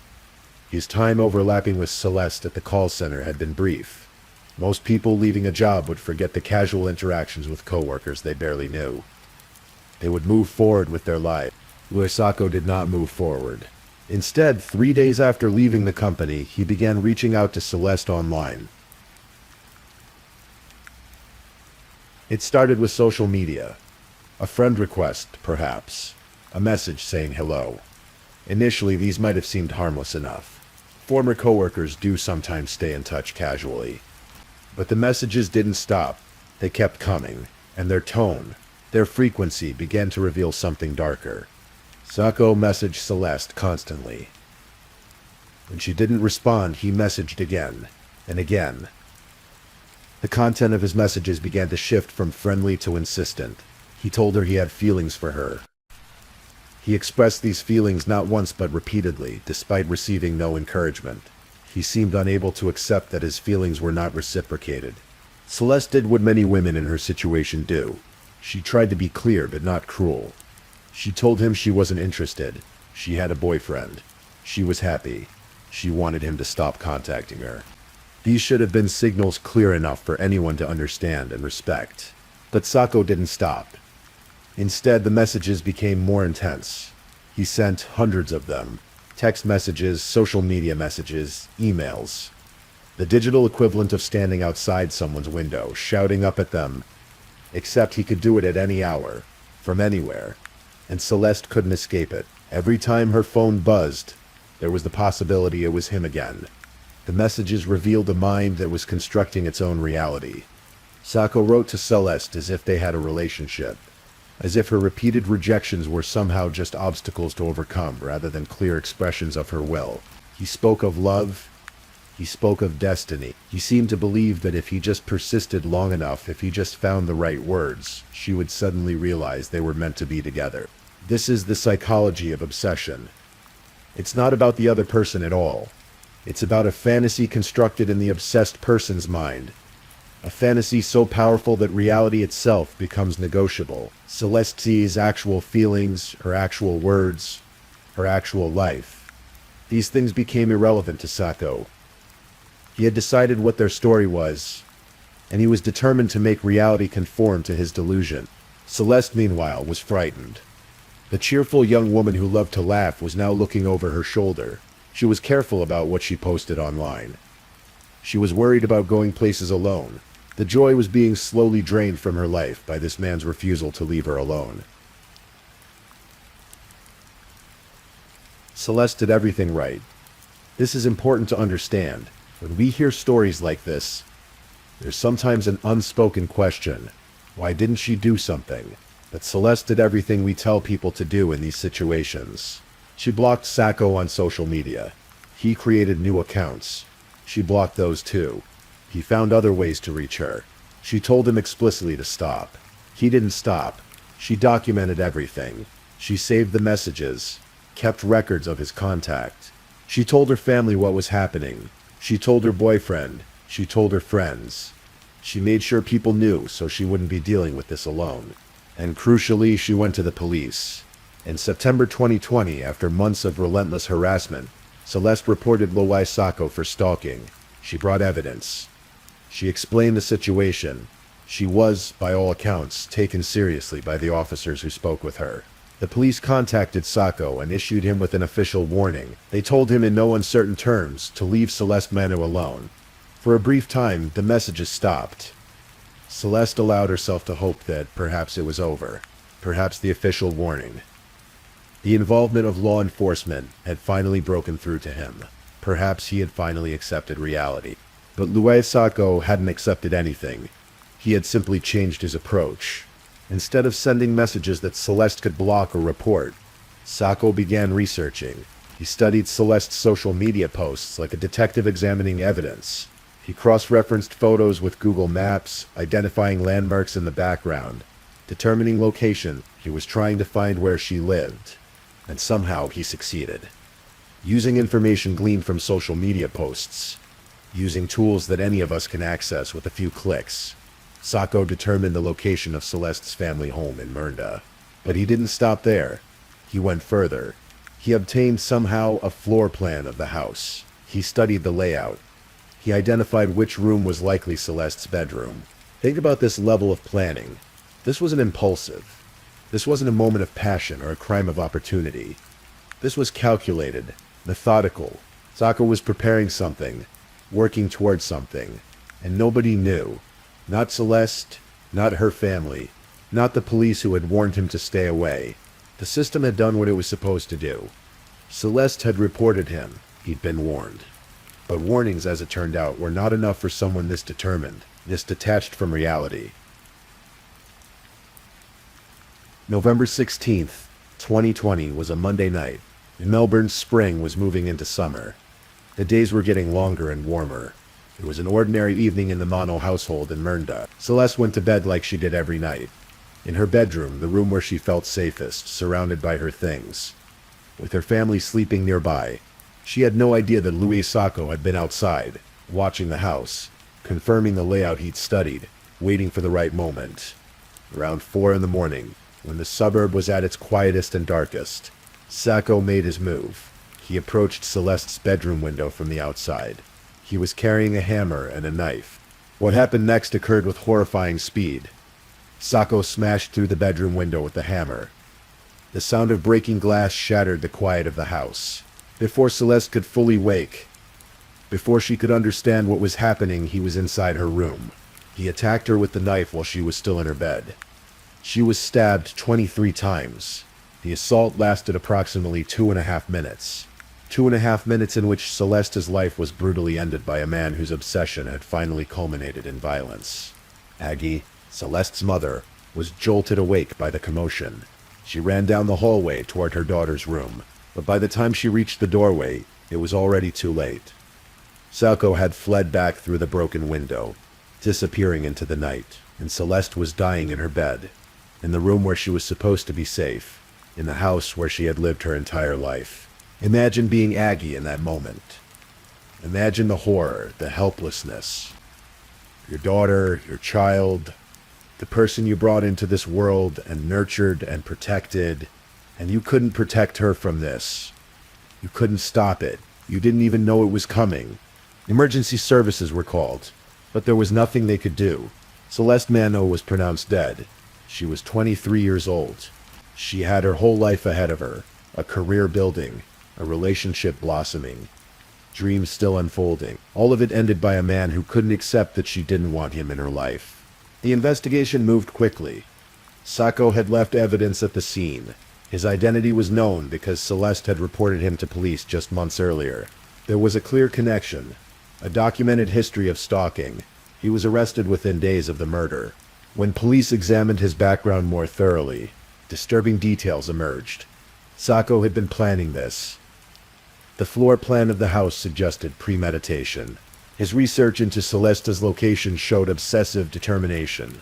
This wasn't a spontaneous act. This was something he'd been working toward. As investigators dug deeper into Sako's messages, they found hundreds upon hundreds of texts and social media messages. The sheer volume was staggering. The content ranged from professions of love to barely veiled threats.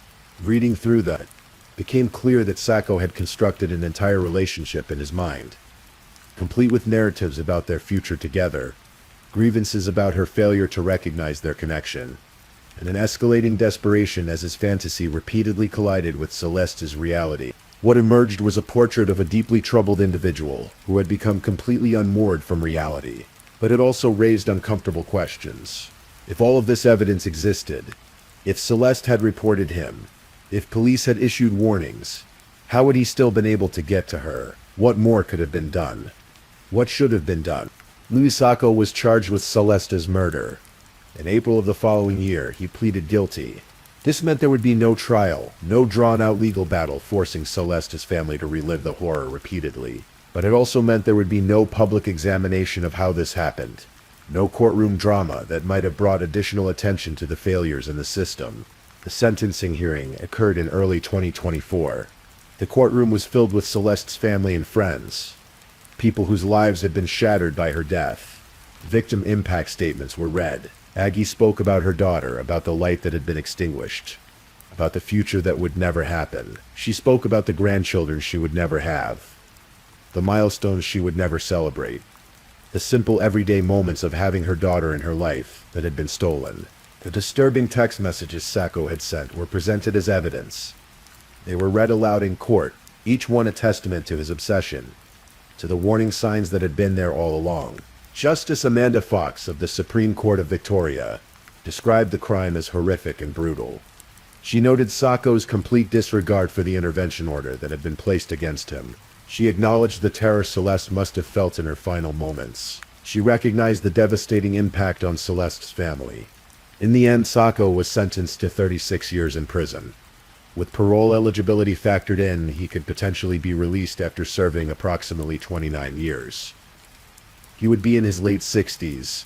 For Aggie DiMauro and the rest of Celeste's family, this wasn't justice.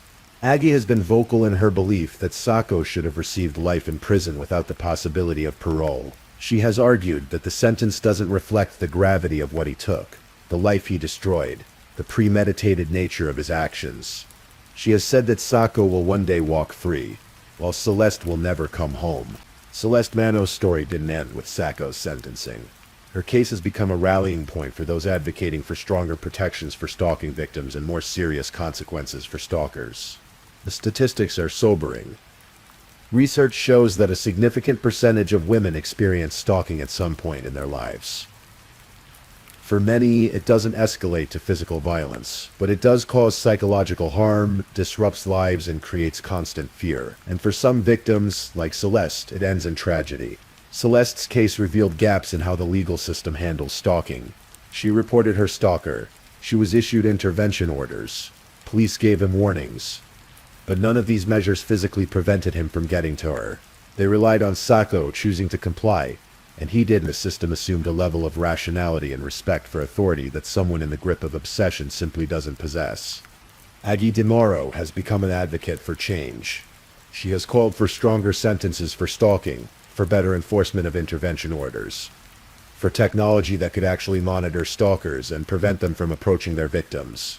She has pointed out that the legal system often treats stalking as a minor offense until it escalates to violence, by which point it's too late.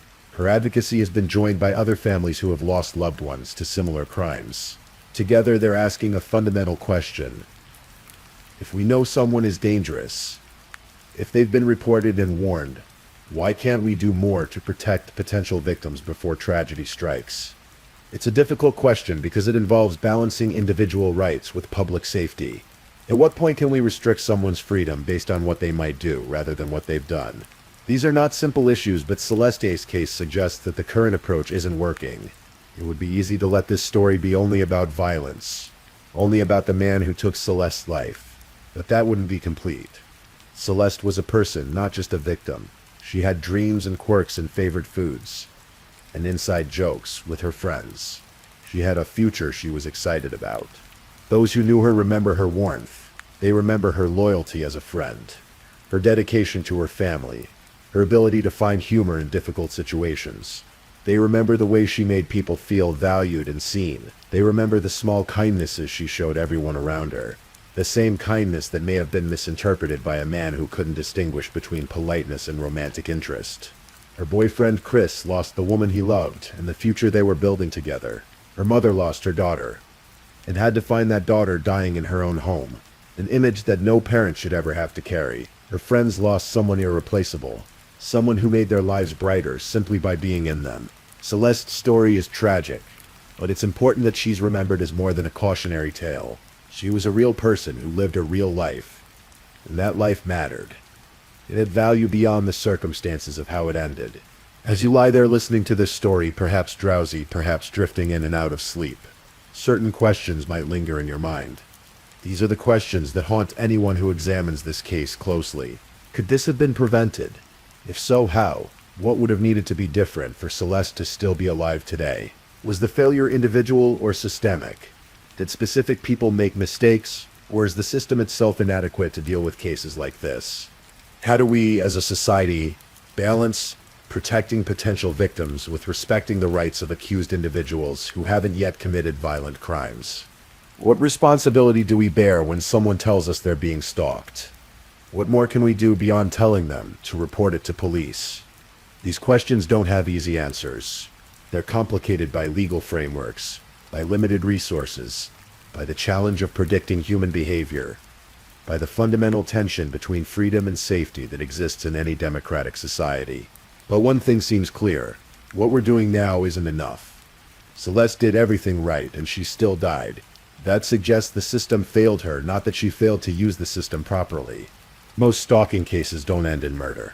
This is important to acknowledge. The vast majority of stalking victims, while traumatized and disrupted, survive physically. But the psychological impact is real and severe. Being stalked means living in constant fear. It means never quite feeling safe, even in your own home. It means second-guessing every social media post, every outing with friends, every detail of your daily routine. It means the paranoia that might seem unreasonable to others is actually a rational response to a real threat. It means watching your back in parking lots. It means varying your routes and schedules. It means the mental exhaustion of being always vigilant, always alert, always anticipating the next unwanted contact. For women especially, stalking often emerges from rejected romantic or sexual interest. Someone asks them out, they say no. Someone expresses feelings, they're not reciprocated, and instead of accepting this rejection and moving on, the rejected party becomes fixated. They convince themselves that the rejection isn't real, or that it can be overcome, or that they're entitled to a relationship regardless of the other person's wishes. This entitlement is at the heart of many stalking cases. There's an underlying belief that the stalker's desires matter more than the victim's autonomy, that persistence will eventually be rewarded, that no is just an obstacle rather than a complete answer. Celeste's case is extreme. but the mindset that led to it is disturbingly common. Many women have experienced some version of it. The person who won't take no for an answer, who keeps messaging despite being blocked, who shows up places uninvited, who seems to believe that their feelings grant them access to someone else's life. Most of the time it doesn't escalate to violence, but the fear that it might is always there. And sometimes, as in Celeste's case, that fear is justified. Life goes on, even after tragedy. This is both a mercy and a cruelty. The world doesn't stop turning because someone you love has been taken from it. Wazagi Dimaro has had to learn to live with an absence shaped like her daughter. She has had to continue existing in a world that feels fundamentally broken. A world where a young woman can do everything right and still end up dead. She has had to find meaning in advocacy, channeling her grief into efforts to prevent other families from experiencing what hers has endured. The suburb of Murda continues its quiet existence. People walk their dogs down the same streets. Children ride bikes. Life looks normal from the outside. But the house where Celeste lived, the bedroom where she died, these places carry the weight of what happened. They're normal and haunted at the same time. Celeste's friends have had to process the loss of someone who should still be here. They've had to navigate their 20s without her, reaching milestones she'll never reach, celebrating birthdays she'll never have. They've had to reconcile the randomness of violence with their understanding of how the world should work. Chris, her boyfriend, lost the relationship that was just beginning to flourish. He lost not just what they had, but what they might have had. The possibilities, the potential future, the dreams they were starting to build together. This is what murder takes. It's not just the moment of death, it's every moment that would have come after. Every laugh, every conversation, every ordinary Tuesday evening, every milestone and mundane day. It's the entire future, erased. As you drift towards sleep, perhaps this story settles into your consciousness differently than it would during waking hours. The details blur slightly, the emotional impact softens, and what remains is the essential sadness of it all. A young woman was kind to someone at work. That kindness was misinterpreted. The misinterpretation became obsession. The obsession became stalking. The stalking became murder. A straight line from an innocuous beginning to a devastating end. There's no satisfying resolution to offer you. Sako is in prison, but that doesn't bring Celeste back.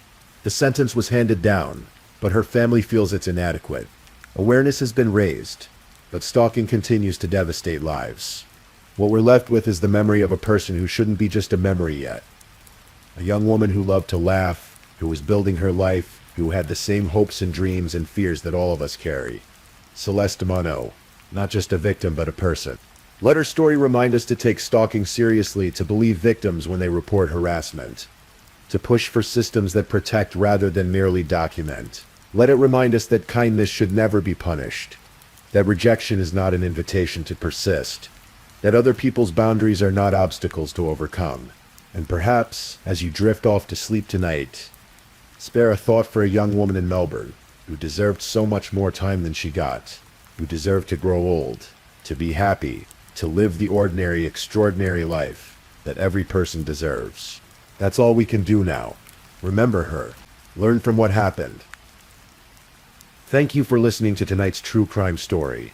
Rest peacefully knowing that another story awaits you next time, ready to accompany you on another journey toward restorative sleep. But if you're still awake, don't forget to like and subscribe so you don't miss our next true crime stories. And until next time, stay safe and take care. Good night.